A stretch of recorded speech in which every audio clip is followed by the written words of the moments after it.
સુરતના હીરા બજારમાં ઠગાઈની ફરિયાદો વધી રહી છે, ત્યારે ફરિયાદી પાસેથી 1 કરોડના નેચરલ હીરા લઈ રૂપિયાના આપી ઠગાઈ આચરનારને પોલીસે ઝડપી પાડ્યો છે. હીરાનગરી સુરતમાં વારંવાર ઠગાઈના બનાવો સામે આવે છે, ત્યારે સુરતના હીરા બજારમાં ફરી એક ઠગાઈની ફરિયાદ નોંધાવવા પામી હતી.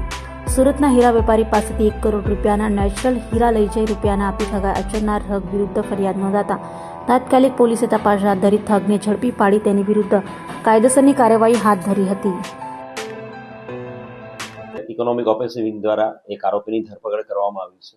આજે બનાવની હકીકત એવી છે કે જે મિલન દોશી નામના જે વ્યક્તિ છે એ નેચરલ ડાયમંડ એલપી એ ડાયમંડનો વેપાર કરે છે. એમને જીમિત જીતેન્દ્ર સવાણી નામના એક વ્યક્તિ જે મુંબઈમાં રહે છે એમણે મળવા આવ્યા હતા અને એમણે મુંબઈથી એમના ફાધર જીતેન્દ્ર સવાણી અને એમનો બ્રધર ઋત્વિક સવાણી આ ત્રણેય બાપ દીકરા મળીને ડાયમંડનો ધંધો કરે છે અને ઉધારીમાં માલ સુરત ખાતેથી અલગ અલગ વેપારી પાસેથી ખરીદે છે. અને એમને વિશ્વાસ આપીને મિલનભાઈ દોશીને વિશ્વાસ આપીને એપ્રિલ 2024થી સપ્ટેમ્બર 2024ની વચ્ચે 5 મહિનાના સમયગાળામાં 1,35,00,000 રૂપિયા જેટલો હીરાનો માલ એમની પાસેથી ઉધારીમાં ખરીદ્યો હતો.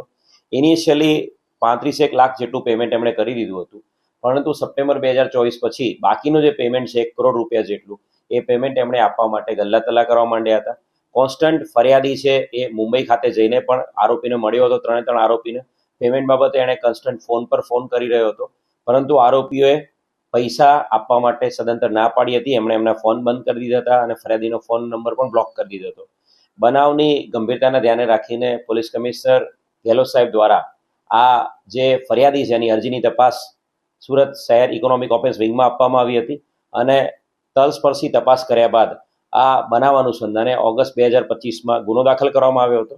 ગુનાની અંદર જીમિત સવાણી, જીતેન્દ્ર સવાણી અને એના બ્રધર ઋત્વિક સવાણી ત્રણેય બાપ દીકરા વિરુદ્ધમાં ગુનો દાખલ કરવામાં આવ્યો હતો અને સ્પેશિયલ ટીમ અલગ અલગ જગ્યાએ મુંબઈ જ્યાં આરોપી હોવાની શક્યતાઓ છે એમાંથી જે મુખ્ય આરોપી જીમિત છે અમદાવાદ ખાતે નોકરી કરતો, અમદાવાદમાં પણ તપાસ કરવા માટે ટીમ મોકલી હતી અને આરોપી રિસન્ટલી છેલ્લા 15 દિવસથી સુરત ખાતે વેસુ વિસ્તારમાં કોઈ એક ફ્લેટમાં ભાડે રહેવા આવ્યો હોવાની ચોક્કસ હકીકત આધારે આરોપી જીમિત સવાણી જે મુખ્ય આરોપી છે એને પકડી પાડવામાં સુરત ઇકોનોમિક ઓફેન્સ વિંગને સફળતા મળી છે.